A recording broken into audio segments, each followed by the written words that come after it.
ये कविता है पिता पर। अक्सर पिता पर सबसे कम लिखा गया है और पिता को सबसे कम जाना, समझा, पहचाना गया है। पिता अक्सर नेपथ्य में ही रहे। तो इस कविता पर पिता के महात्म्य को दर्शाया है मैं द स्पीकर यानी शैलेंद्र गौतम। सुनिए इस कविता को कि भारतीय पिता और पुत्र की जोड़ी भी बड़ी कमाल की जोड़ी होती है। दुनिया के किसी भी संबंध में अगर सबसे कम बोलचाल है तो वो है भारतीय पिता और पुत्र की जोड़ी में। एक समय तक दोनों अनजान रहते हैं एक दूसरे के बढ़ते शरीरों की उम्र से, और फिर धीरे धीरे एहसास होने लगता है हमेशा के लिए एक दूसरे से बिछड़ जाने का। जब लड़का अपनी जवानी पार कर अगले पड़ाव पर चढ़ता है तो यहां इशारों में बातें होने लगती हैं, या फिर इनके बीच मध्यस्थ का दायित्व निभाती है मां। पिता अक्सर पुत्र की मां से कहता है जाओ उससे कह देना, और पुत्र अक्सर अपनी मां से कहता है मां पापा से पूछ लो ना प्लीज।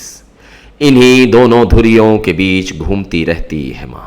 जब एक कहीं होता है तो दूसरा वहां नहीं होने की कोशिश करता है। शायद पिता और पुत्र नजदीकी से डरते हैं, जबकि यह डर नजदीकी का नहीं है। यह डर है उसके बाद सदा के लिए एक दूसरे से बिछड़ जाने का।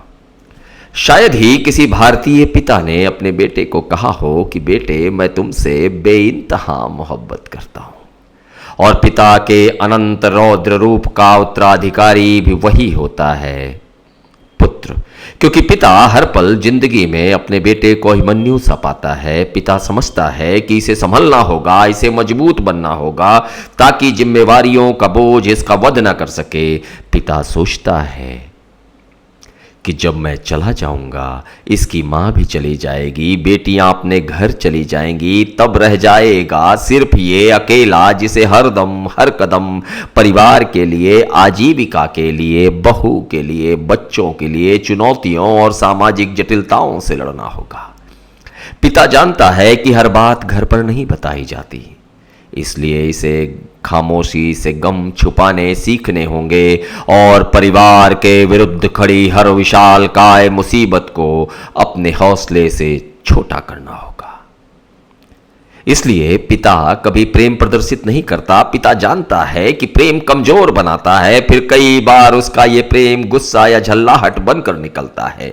यह गुस्सा अपने बेटी की कमियों के लिए नहीं होता, यह झल्लाहट और गुस्सा है जल्द निकलते समय के लिए। पिता जानता है अपनी मौजूदगी और जीवन के अनिश्चितताओं को। पिता चाहता है कि पुत्र जल्द से जल्द सीख ले, गलतियां करना बंद कर दे, क्योंकि गलतियां तो सभी की माफ होती हैं लेकिन घर के मुखिया की नहीं।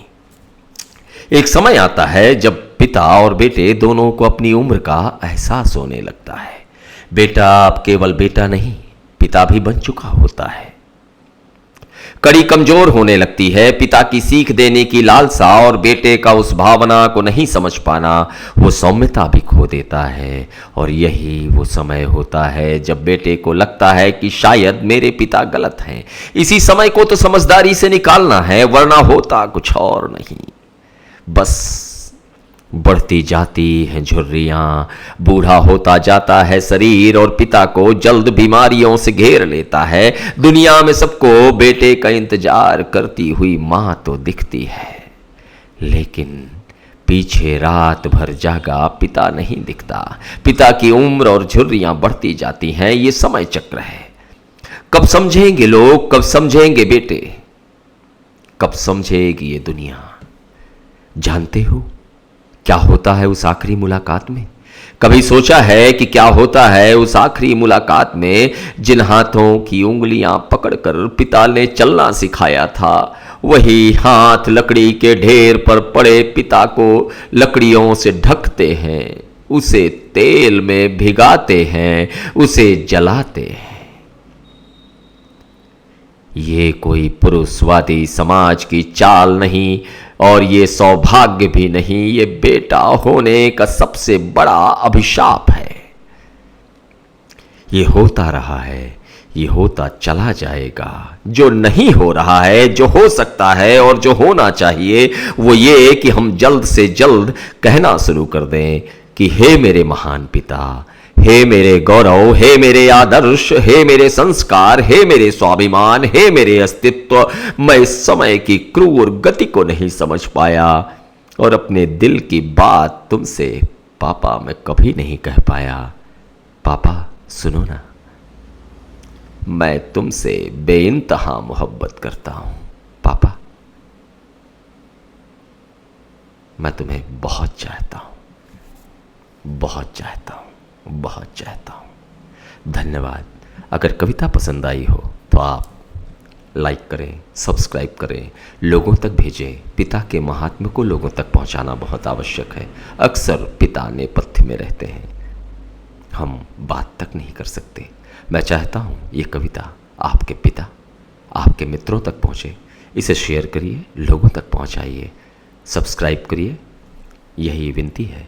हम सब अपने पिता को वो सम्मान, वो प्रेम कभी कह सकें, कभी दे सकें। इसी भावना के साथ आप सबको धन्यवाद, नमस्कार, प्रणाम। मैं द स्पीकर यानी शैलेंद्र गौतम आप सबका धन्यवाद देता हूँ।